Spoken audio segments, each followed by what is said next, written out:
What's going on, guys? I'm Motonosity, and this is the Build Series 3, episode number 8. And in this season, we're working on a 2015 Yamaha R3, taking it from bone stock, trying to make a super awesome version of the bike. If you're new here, you can check out all the episodes that I put out before this, as well as the ones that I put out after this, at the playlist link down in the description. And if you want to get notified of the episodes that come out in the future, make sure you hit that subscribe button and turn on those notifications. Now, let me catch you guys up to speed. Like I said, we're taking a stock R3, trying to make it a super awesome bike. And first off, we started with disassembling the bike down to just the pieces. You might be able to see all this stuff down here on the floor. Then we got stuff powder coated over at Enigma Coatings, my favorite powder coater here in Austin. And then I started putting the bike back together, and what we're getting into now is putting on a lot of the parts that we got sent out from YamahaR3Racing.com. Today, we're gonna get started on the front suspension. Last episode, we did the rear shock, got that powder coated, and then got that reassembled and installed. Today, I'm gonna be working on the front forks. I've already partially got them disassembled. I gotta finish that up. We're gonna be getting those lower forks powder coated. We had a hiccup this week. Chris, he does all the powder coating over at Enigma. He is like deathly sick and has been out for the entire week. So we're not gonna be able to get it powder coated, but we'll have it ready for that. We'll take care of the key switch. We're gonna be removing that so we can get the triple tree powder coated. If you're new here and you can't tell, I love powder coating. And once I have that stuff done, I'm gonna get started working on some of the other things that we can get done in the meantime, while we wait for stuff to get powder coated. And one of the things on that list is one of the things that I'm most excited for on this build, and that is a slipper clutch. Now, this is something that has really been beneficial for people who are tracking their bike. It helps make it easier with engine braking going through turns and reducing the likelihood of losing traction of the rear wheel. But it's also helpful for beginner riders. So it kind of helps out with the R3 because no matter what you want to do with it, whether it's going to be your first bike and you want to just have something nice to ride starting out, or you want a really awesome 300 for the track, it's gonna be helpful in both of those situations. It makes it a little easier starting from a stop, less likelihood of stalling. Not that I think you shouldn't learn how to start a bike without stalling, but it just makes things a little bit easier. So slipper clutch, real nice. And you see these a lot more, even in the starter bikes now, coming from the factory. The Ninja 400, that is gonna be coming with a slipper clutch from the factory. But anyways, let's get started. So as I mentioned, I already started working on the front forks a couple episodes ago, and I got the tops undone and all of that dumped out into this nice little bucket right here. And today I'm gonna be finally getting this caliper removed. I got the tools I need to remove the bolts off the bottom sides of the forks so that we can dump out that. We're gonna be installing the fork spring kit from Traxion Dynamics. And if you want any of the parts that we're putting onto this bike, you can check all of that down in the description. But let's get started working on these forks.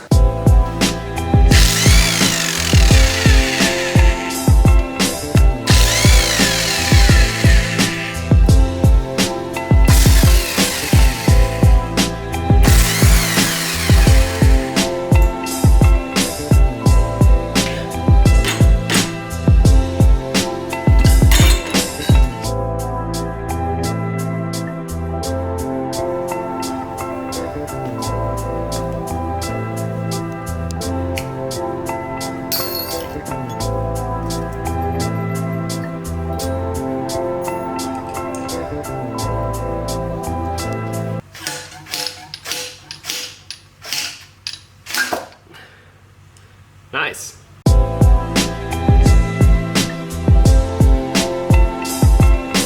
I'm having a little trouble with one of the forks. I got everything taken apart with this one. What I can't do with this one is get out the damper rod. That, for some reason, won't come out of this one. And what I think is happening is I think it's just spinning inside here. So when I turn this bolt, even though I thought I loosened it, what it's doing is it's still secured on this, and it's just spinning that rod inside of here, so it can't actually loosen. I did some searching, and one of the tips that I saw was to stick a broom handle in there, I guess to kind of hold that damper rod still, and then use the impact wrench to try to loosen it up, and then maybe it'll come loose. I'm gonna try that. We'll see if it works.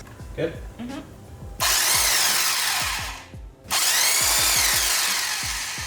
Yes! Oh, it totally works. Thank you.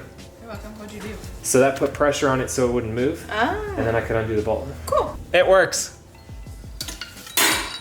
There we go.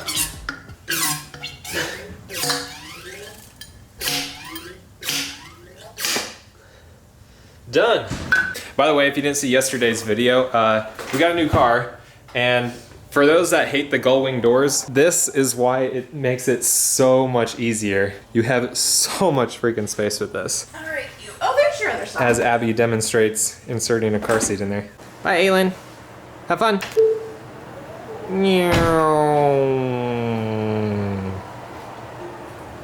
So freaking cool. All right, so now that I got these forks disassembled, what I will be doing is cleaning them out. I'll probably get one of my giant buckets up there, clean them out with some contact cleaner, and I do need to figure out how these things come off. These are plastic, so those can't go into the powder coating. All right, so I got everything cleaned off. Worked really well. I just used some contact cleaner, and as you can see, that's everything that came out of them. Pretty darn clean now. These are gonna get powder coated and they'll be cleaned even more with some solvents, so that's not a problem. As you can tell, I got that fork cover off. Here's that one right there, and I think it's good enough to still reuse. What I actually did was, you can just press your hand down here and it causes a side to lift up, and you could probably get it off just by doing that, but what I did to kind of help myself out was use some of these just little plastic pry tools. These are really meant for like the inside panels on your car and things like that, so you don't damage them. There's a groove, as you can tell, and on the inside of the cover, it's got some raised, you won't be able to see it, but it's got some raised sections that kind of sit in that to keep it from coming off, so it's super, super tight.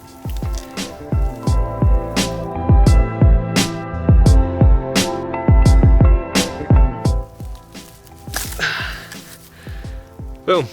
All right, so all of this is completely ready. Look at this terrible job. Dude went down and then like rattle canned it with some gloss black paint. So this is ready for powder coating. I'll set this aside. We can get some more stuff ready for powder coating. So here is the problem that I had.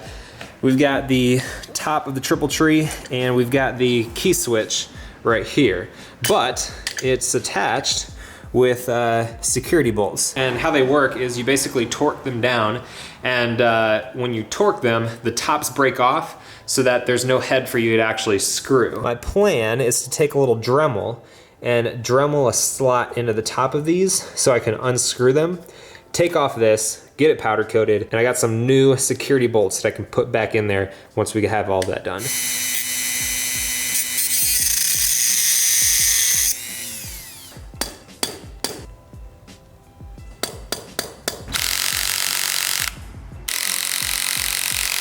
Well, as much as I've tried, I dremeled out some slots here so I could use a screwdriver, but yeah, they do not want to budge. I think they're maybe like the strongest Loctite known to man on these. I think I'm gonna have to drill them out, which sucks. Yes, yes, no! The freaking bolt broke. Come on. No. All right, well, I'm just breaking drill bits left and right, so I'm gonna take a step back. I'm gonna actually reach out to Mark over at Texas Performance Cycles. He's the one who did all the bearing removal and install for the wheels and the frame and all of that. So I'm gonna talk with him, see if he's got some ideas, maybe take it over there and have him remove those bolts. We might just have to completely drill them out and then re-thread them. Kind of my only idea right now, but we'll see. I'll see what he says. I got a lot of other stuff to take care of today, so I'm going to pick this back up in the morning. Morning, guys. It's freaking freezing outside. Literally, it's below freezing right now outside.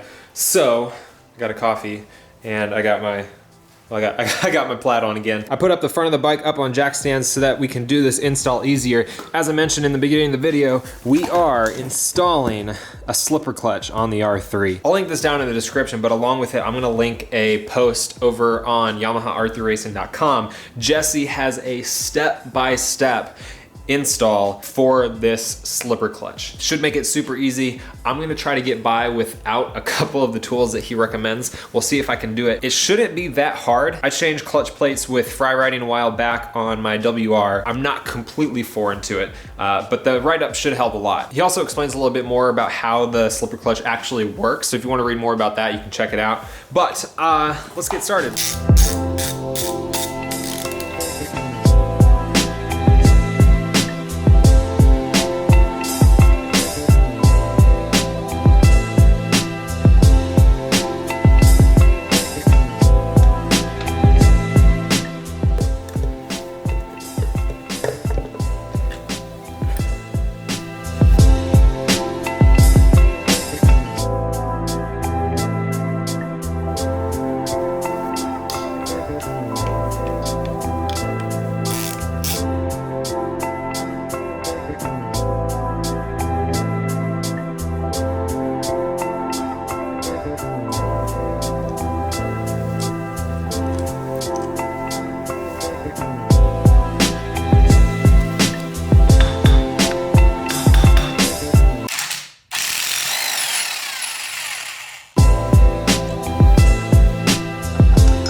just like that, we got everything removed. That was stupidly simple. Got everything organized right here and bolts organized on the floor over there. Everything that we need to take off is removed. There's one washer that you saw me put back on that's gonna stay there. So now we can go ahead and get the yo-yo dyne unboxed and start putting this thing in.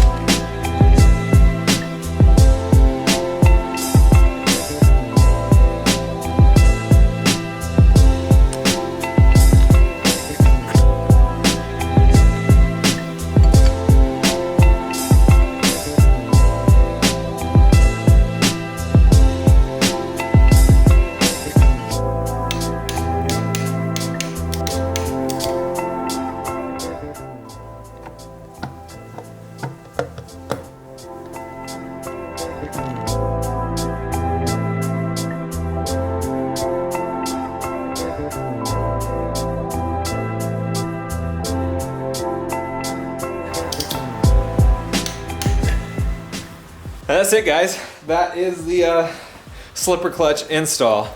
Not that hard. It really isn't. The right tools, which I did not have. I still did it with no problem. So if I can do it, you can do it. So of course, I can't give you guys a review or a test ride with it because, well, the bike is kind of not a bike. But tune in to the rest of the series, and at the end of the series, when I do my first ride on it, you guys will be the first to know what I think of it. I hope you guys enjoyed it. If you want to check out any of the parts that I used, that slipper clutch, or anything else, those links are down in the description. Make sure you check out Enigma Coatings for all your powder coating needs here in Austin, Texas, and YamahaR3Racing.com for all your R3 parts. Make sure you hit that like button if this video helped you out or you enjoyed it. Hit that subscribe button so you get more videos like this and get notified of the future build episodes. I'm Motonosity. Remember, life's better with horsepower. Keep life lived. And I'll see you guys in the next video.